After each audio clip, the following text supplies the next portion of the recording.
The 89th legislative session is in full swing.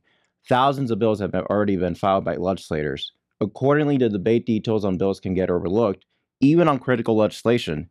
That's why we've asked legislators to come to TPPF to discuss their bills to ensure you are on top of the most important issues making their way through the Texas Capitol. This is the layout.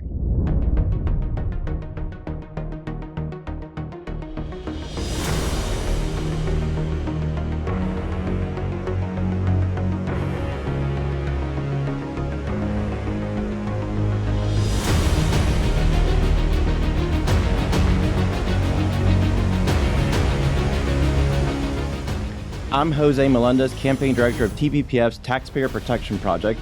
Today we're discussing Senate Bill 840 with Senator Bryan Hughes from Senate District 1. Chairman Hughes, welcome to the layout. Thanks for having me. So Senate Bill 840 seeks to allow for mixed-use development and conversion of offices to residential living. What sparked the need for this bill? Home ownership, that American dream, out of reach for more and more Texans. It's a real problem. And so whenever we find there's government regulations or government action getting in the way of more houses, more housing, we want to do something about that. So that's the purpose of this bill. So give us a couple of details on the bill, kind of walk us through how this would work. So think about a couple of situations. Many of our urban areas have tons of office space sitting empty. Since COVID and working at home and technology, there's a lot of empty office space all over the country. That office space is ripe for redevelopment as residential. It's already there, and folks need places to live. Many cities get in the way and block this. So our bill is going to say you can't stop people from using that property for residential. And then what about property that is zoned commercial, but undeveloped and available? And we want to be clear on zoning. If property is zoned residential, you have homes there, and that needs to stay residential. We wouldn't want someone to be allowed to build commercial in a residential area. But if it's zoned commercial and it's available, and folks want to build houses there or build housing developments, they should be allowed to. Again, the government should not be further restricting the supply of land and then raising the cost of housing.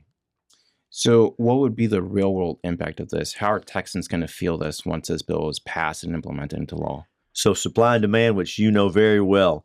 Right now, land and buildings are being taken out of the market, not available. So there's fewer houses available, prices are higher.